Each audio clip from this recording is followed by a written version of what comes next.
বৃদ্ধাশ্রমের ৬ নম্বর বেডের ওপাশে শুয়ে আছেন আমার প্রাক্তন মা। আমি জানি আপনি এখন কি প্রশ্ন করবেন। মা আবার প্রাক্তন হয় কিভাবে? আশ্চর্য হওয়ার কিছু নেই, তিনি আমার শাশুড়ি মা। আমার মা বেঁচে নেই। আমার যখন 11 বছর বয়স তখন মা মারা যান।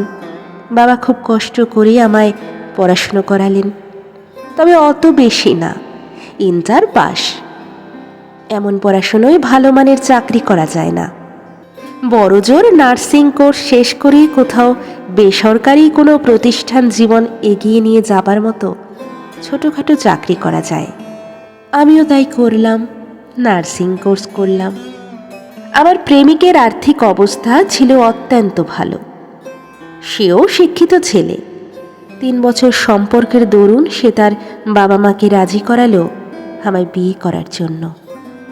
বিয়ে হলো। বিয়ের কয়েক মাস পর শুরু হলো নানান ঝামেলায়। আমার শাশুড়ি আমায় পছন্দ করেন না, অস্বাভাবিক আফসোস লালন করেন সারাক্ষণ নিজের ভেতর। ছেলেটা শিক্ষিত, টাকা পয়সাও তেনার কম না। ছেলেকে তিনি বিয়ে করাতেন বিত্তবান কোনো ঘরে। ছেলের বউ হতো চমৎকার সুন্দর, শিক্ষিত। কত কি তিনি পেতেন ওখান থেকে। আমার সাথে বিবাহ কারণে সে সব ইচ্ছে পূরণ হলো না তেনার। আমার শ্বশুর নেই। আমার মা না থাকায় শাশুড়িকে আমি যত্ন করলাম মায়ের মতো। আমার মাঝে যে শূন্যতা তিনি অনুভব করেন, সে শূন্যতা আমি ভালোবাসা দিয়ে গুছিয়ে নিতে চেয়েছিলাম। পারলাম না ওনার মন জয় করতে। আমার স্বামী শেষমেশ শাশুড়ির কথায় আমায় তালাক দিলেন। তালাক দেওয়ার কারণ যা ছিল তা হলো আমি নার্সের চাকরি করি, আমার বাবা গরিব, আমি দেখতে কালো। আমার বিবাহ বিচ্ছেদের 3 মাস পরে তিনি তার ছেলেকে দ্বিতীয়বার বিয়ে করান। ছেলের বউ শিক্ষিত, রূপবতী। শুনেছি মেয়ের বাবার অঢেল টাকা পয়সাও আছে। পৃথিবীর সব মায়েরা মা হয় না, কোনো কোনো মায়েরা পিচাসও হয়। দীর্ঘ সম্পর্ক থাকার পর বিয়ে করেছি, সংসার গুছিয়েছি। ওই সংসার ভেঙে গেল শাশুড়ির জন্য।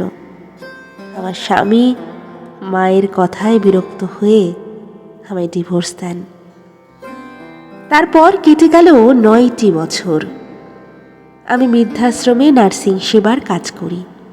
গত 4 দিন ধরে আমি আমার শাশুড়ির দেখাশোনা করে যাচ্ছি। কতই না সুন্দর এবং সুস্বাস্থ্যবান ছিলেন, আর এখন মনে হয় শরীরে কাকে ঠোকর দিয়ে খাওয়ায় মাংসটুকুনও নেই শরীরে। তিনি চোখেও ভালো দেখেন না আগের মতো। একটা পা পুড়ে কালো হয়ে আছে। আমি ওনাকে জিজ্ঞেস করলাম, আপনার পা পুড়েছে কিভাবে? তিনি বললেন, বড় শখ করে ছেলেকে শিক্ষিত মেয়ে বিয়ে করিয়েছি। আমার ছেলের ওই শিক্ষিত বই আগুন দিয়ে পা পুড়িয়ে দিয়েছে। কারণ আমি বলেছি ঠান্ডা পানিতে স্নান করলে আমার ঠান্ডা লেগে যায়। ছেলের বউয়ের কথাতে প্রভাবিত হয়ে ছেলে আমায় বৃদ্ধাশ্রমে রেখে চলে গিয়েছে। কথাগুলো বলতে বলতে ওনার চোখে পানি এসে গেল। আজ উনি একা। ওনার পাশে না আছে ছেলে, না আছে ওনার ছেলের শিক্ষিত বউ। তিনি কথা শেষ হবার পর আমাকে বললেন, তোমাকে খুব চেনা চেনা লাগছে। তোমার নাম কি মা? তোমার বাবা কি করে? আমি ওনাকে তখন উত্তর দিইনি। এখন গিয়ে আমি ওনাকে বলবো। আমাকে আপনি খুব ভালো করে চেনেন। যে বউটা আপনাকে আজ বৃদ্ধাশ্রমে ছুঁড়ে ফেলে গেছে, ঘর থেকে বের করে দিয়েছে, সেই বউকে ঘরে আনার জন্য একদিন আপনি যার ঘর ভেঙেছেন, আমি সেই মেয়ে। যে মেয়েটার নার্সিং সেবার কাজকে আপনি নিম্নমানের কাজ বলে অপমান করতেন, যে মেয়েটার নার্সিং সেবা পেয়েই আজ আপনি সুস্থ, আমি সেই মেয়ে। আমি দেখতে কুৎসিত, আমার বাবা গরিব, আমি নিম্ন শ্রেণীর নার্সিং কাজ করি। আমার এই নিম্নমানের নার্সিং কাজের পয়সা দিয়েই এই বৃদ্ধাশ্রম বানিয়েছি। আপনি আমাকে খুব ভালো করে চেনেন। আমি আপনার সেই বউ যাকে একদিন আপনি কুকুরের মতো তাড়িয়ে দিয়েছিলেন।